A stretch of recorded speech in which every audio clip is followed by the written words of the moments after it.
네, 시장이 저 PBR 이른바 자산주 쪽으로 쏠림이 좀 심하긴 합니다만 이제 설 연휴 있죠. 그리고 또 여름철까지 여행 수요들이 좀 많이 늘고 있다는 얘기가 좀 나옵니다. 그래서 오늘은 항공주 그리고 뭐 홍해랑 이쪽에서 문제가 좀 있는 우리 해운주 얘기들 좀 같이 해보겠습니다.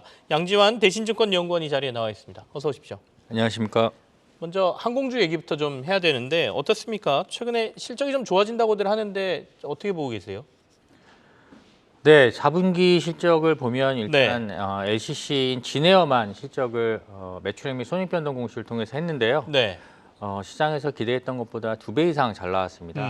일단 수요가 워낙 탄탄하게 받쳐주고 있기 때문에 애널리스트가 예상했던 것보다 훨씬 더 이제 일드, 국제선 여객 티켓 가격이 상당히 높았던 것으로 일단 저희가 추정을 하고 있고요. 네. 그리고 여객 쪽 수요 증가세도 계속되고 있습니다.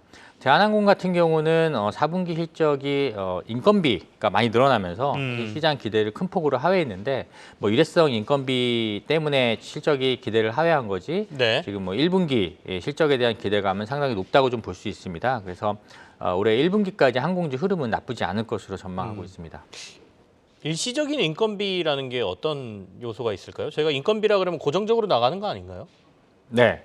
그 인건비란 네. 기본급이 있을 텐데요. 네. 대한항공이 이번 4분기 때 인건비 관련해서 한 8,700억 정도가 나왔습니다. 기본적으로 대한항공이 분기에 인건비 한 6천억 정도 썼던 걸 감안하면 네. 상당히 많이 늘어났는데요. 대한항공이 2022년에도 이제 4분기 때 인건비가 크게 늘어났었는데 경영성과급으로 기본급의 약 300%까지 2022년에 줬었고 네네. 2023년에는 그게 이제 500%까지 확대가 됐고 거기에 이제 1년 동안 항공기 사고가 전혀 없을 경우에 안전장려금이라는 걸 또 지급합니다. 그래서 이번에 4분기 때 경영성과급 플러스 안전장려금이 많이 나가면서 일회성 인건비가 많이 좀 직원들에 대한 보상 개념의 비용이 좀 이번에 많이 그렇습니다. 나갔다 이렇게 보면 되겠군요. 네네. 그러면 이제 항공시장 어떻게 봐야 됩니까? 아까 이제 진에어는 굉장히 실적이 생각보다 너무 좋아졌다고 말씀하셨는데 LCC를 보는 게 맞겠습니까? 또 경쟁이 너무 치열하다 이런 얘기도 있더군요. 일단 1분기까지는 네. LCC들 흐름이 나쁘지 않을 걸로 좀 전망을 하고 있습니다. 일단 기본적으로 작년 4분기 그리고 2024년에 애널리스트들이 LCC에 대해서 실적 추정한 것들이 상당히 보수적으로 돼 있던 상황이었고요. 네. 그래서 다음 주에 이제 제주항공도 실적을 발표할 텐데 제주항공 실적 발표 이후에 올해 2024년에 대한 그 애널리스트들의 LCC 실적 추정치가 상당히 상향 조정될 가능성이 있다. 그렇게 되면 밸류에이션이 일단 레벨이 툭 떨어지게 되고요. 그럼 네. 주가 상승할 수 있는 여력이 좀 커질 수 있다고 보고 있고 대한항공 연간으로는 아마 대한항공이 더 좋을 걸로 저희들은 예상을 하고 있습니다. 뭐 오늘 어제 이제 일본에서도 승인이 났지만 아시아나 인수에 대해서 EU의 승인과 미국의 이제 승인이 1분기 안에 좀 이루어지게 된다면 그동안 불확실성을 좀 해소를 하고 최근에 유가도 많이 떨어지고 네네. 있고 화물 쪽도 턴어라운드 하고 있기 때문에 지금 연간으로 좀 좋은 흐름이 기대된다고 보고 있습니다. 1분기까지는 LCC가 그래도 괜찮겠지만 연간으로 보면 차라리 대한항공이 나올 것 같다. 네. 가장 큰 문제였던 아시아나하고의 합병 문제가 해소되고 나면 그 부분에 대한 저평가까지도 이제 주가에 반영될 가능성이 있다. 이런 말씀이시네요. 네네. 자, 그러면 해운주로 한번 가겠습니다. 해운주는 어떻습니까? 어떻게 보세요? 해운주는 작년 말에 상당히 뭐 네. 변동성이 심하게 나타났는데요. 두 가지 요인이 있습니다. 첫 번째는 H&M 민수의 이제 페노션 할인 네네. 그룹이 우선 협상자로 이제 선정이 되면서 페노션 같은 경우는 대규모 유상증자에 대한 우려감이 좀 나오고 있는 상황입니다. 그래서 유상증자 발표 전까지 그리고 뭐 매매계약 체결이 2월 뭐 설 이전에 발표가 될 걸로 보이는데 그 체결되고 유상증자 발표 전까지는 좀 보수적인 시각에서 바라볼 수밖에 없는 상황이고요. H&M 같은 경우는 작년 12월 셋째 주부터 수에즈 사태가 발생하면서 지금 컨테이너 운임이 상당히 급등을 했습니다. 그래서 12월 말 1월 초에 주가가 좋다가 최근에는 운임이 조금 슬로우한 모습이 나타나면서 네. 조정을 보이고 있는 양상입니다. 결국에는 H&M에 대한 할인의 인수자금 마련 이게 이제 페노션의 유상증자로 이어질 가능성을 시장은 계속 우려하고 있죠. 그러니까 이게 해소되는 시점, 그러니까 결국엔 H&M과 관련된 계약 관계가 완전히 네. 해소되는 시점까지는 좀 가야 된다. 시장 분위기가 좀 그렇다라는 말씀이시고요. 실적은 어떻습니까? H&M은 어때요?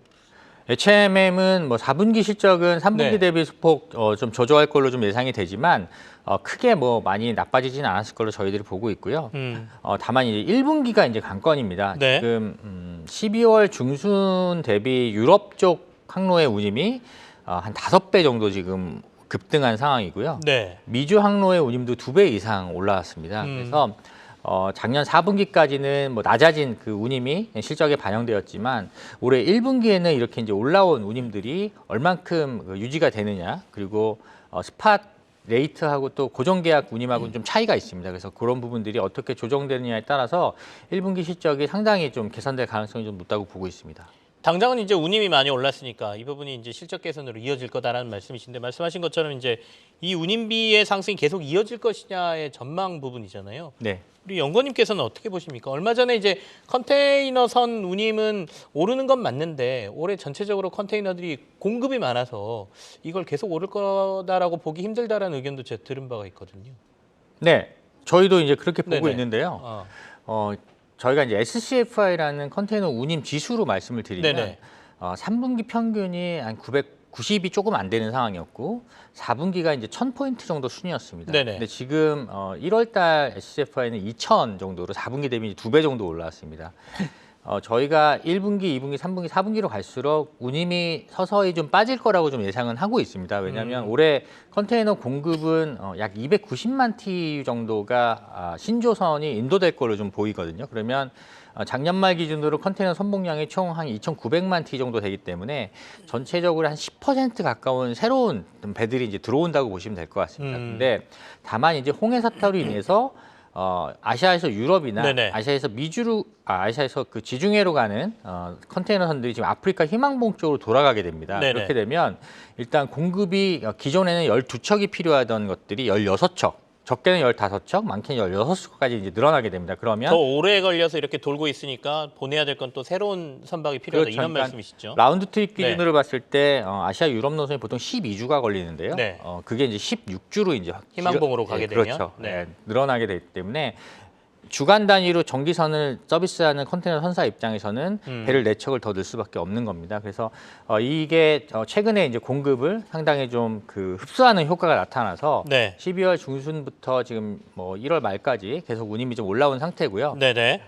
이 중동 사태가 뭐 좀 장기화된다면은 올해 상반기까지는 뭐 운임이 크게 빠지진 않을 거라고 보고 있습니다. 상반기까지는 운임은 괜찮을 것 같다라는 네. 말씀이세요. 네. 그러면 올해 이 운송주, 항공하고 해운주까지 다 포함해서 탑픽으로는 어떤 거 보고 계세요? 저희 탑픽으로는 이제 유군주 쪽인 글로비스하고 대한통운을 좀 말씀을 드리고 있고, 네. 예, 뭐 항공하고 해운 쪽에서는 대한항공을 말씀을 드리고 있습니다. 앞서 대한항공은 좀 설명을 해주셨고, 네. 대한통운하고 현대글로비스를 탑픽으로 꼽으시는 이유 좀 들을까요? 일단 대한통운 같은 경우는 이제 2022년 1분기부터 네. 2023년 3분기까지 계속 이제 그 택배 물량이 좀 빠지는 모습이었습니다. 근데 작년 1분기부터 알리 익스프레스가 한국 공략을 본격화하면서 알리 쪽 관련 직구 물량이 급증을 하고 있는 상황입니다. 그래서 네. 11월 말부터 최근 1월까지 주가가 좀 많이 올라오긴 했지만 최근에 그 알리 쪽 물량이 계속적으로 좀 늘어나고 있는 상황이고 국내에도 뭐 물류센터를 짓는다는 얘기도 있고, 네. 예, 그리고 올해 3월까지 또 국내